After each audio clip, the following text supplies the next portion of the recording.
কি প্রতিদিন নিয়মিত গ্যাসের অম্বলের জন্য ওষুধ খেতে হয়? তাহলে ভিডিওটি তোমার জন্য।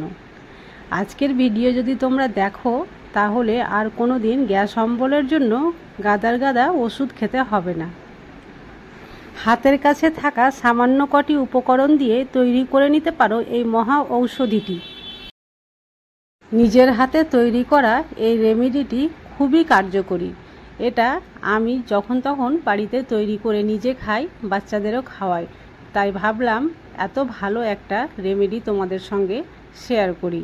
তাই এটি দেখার জন্য অবশ্যই চ্যানেলটি সাবস্ক্রাইব করে দিও, আর ভিডিওটি প্রথম থেকে শেষ পর্যন্ত দেখার অনুরোধ করছি। যদি ভালো লাগে অবশ্যই একটা লাইক করে দিও। এই ঔষধি তৈরি করার জন্য নিয়ে নিতে হবে 1 চামচ জিরে। জিরেটা কিন্তু আস্ত কাঁচা জিরে হতে হবে। এটা আমি ভালোভাবে ধুয়ে নিচ্ছি।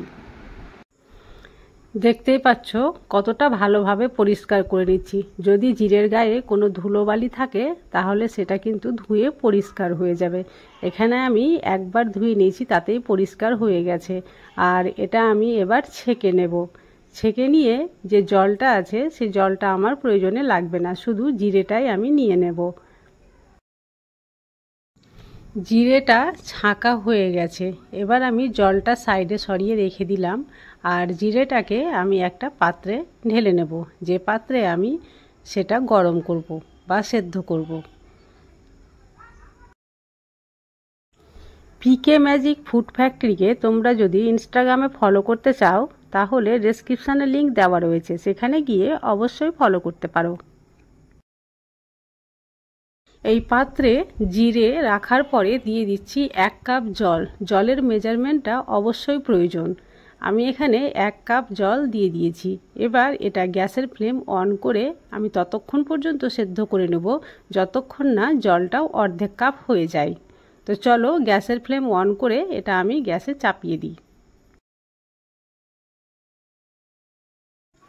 গ্যাসের ফ্লেমটা মিডিয়াম আঁচে রেখে প্রায় 5 মিনিট ধরে ফুটিয়ে নিয়েছি। 5 মিনিট পরে এটা কিন্তু কমে গিয়ে অর্ধেক হয়ে গেছে। এবার আমি এটা একটু ঠান্ডা হলেই একটা কাপে ছেঁকে নেব। এটা ঠান্ডা হয়ে গেছে। এবার আমি এটা একটা ছাঁকনির সাহায্যে কাপে ছেঁকে নিচ্ছি। আর তোমরা দেখে বুঝতেই পারবে যে এটা সত্যি অর্ধেক হয়ে গেছে। ছাঁকা হয়ে গেছে। আর দেখো, দেখে বুঝতেই পারছো এটা কিন্তু আর 1 কাপ নেই, একেবারে অর্ধেক কাপ হয়ে গেছে। আর কালারটা দেখো কতটা লাল টকটকে হয়ে গেছে। জিরের জল ছাঁকা হয়ে গেল, কিন্তু এখনো পর্যন্ত এই রেমেডি তৈরি করা কমপ্লিট হয়নি। এর মধ্যে আরও আমি 2 রকম জিনিস মিক্স করব। তার জন্য নিয়ে নিয়েছি একটা পাতিলেবু, আর এটা আমি কেটে নিচ্ছি। সম্পূর্ণ পাতিলেবু এখানে প্রয়োজনে পড়বে না। তো কতটা প্রয়োজনে পড়ছে চলো ভিডিওটা দেখতে থাকো।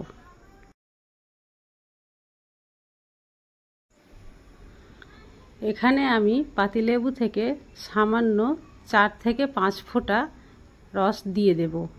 দেখতেই পাচ্ছ এখানে আমি 5 ফোঁটা পাতিলেবুর রস দিয়েছি, আর এর চাইতে বেশি দেওয়ার প্রয়োজন নাই। এরপরে দিয়ে দিচ্ছি খুবই কম পরিমাণে লবণ, আর এই সবগুলোকে একসঙ্গে ভালোভাবে মিক্স করে নিচ্ছি। তারপরে তৈরি হয়ে গেল এই গ্যাস অম্বলের মহা ঔষধি।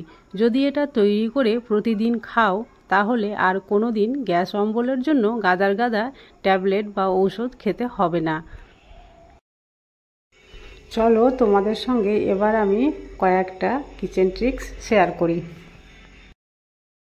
আমাদের রান্নার সময় যাতে সুবিধা হয় তার জন্য গুঁড়ো মশলাগুলো এইভাবে যদি রেখে দেওয়া যায় তাহলে রান্নার কাজটা খুবই তাড়াতাড়ি হয়। তার জন্য নিয়ে নিয়েছি 1 চামচ লঙ্কার গুঁড়ো, ধনে গুঁড়ো, হলুদ গুঁড়ো, জিরে গুঁড়ো, আর নিয়ে নিয়েছি সামান্য লবণ। এইভাবে মিক্স করে যদি কৌটোতে ভরে রাখা যায় তাহলে রান্নার সময় খুব সুবিধা হয়। চলে আসছি পরবর্তী ট্রিকে। এই ধরনের ছাঁকনিগুলো কাজ করার পরে ধুয়ে নিলে পরিষ্কার হয় না। একে যদি গ্যাসের ফ্লেম অন করে এইভাবে পুড়িয়ে নেওয়া যায়, তারপরে যখন ঠান্ডা হবে তখন একটু শুকনো ব্রাশ দিয়ে ঝেড়ে নিলেই চকচকে হয়ে যায়।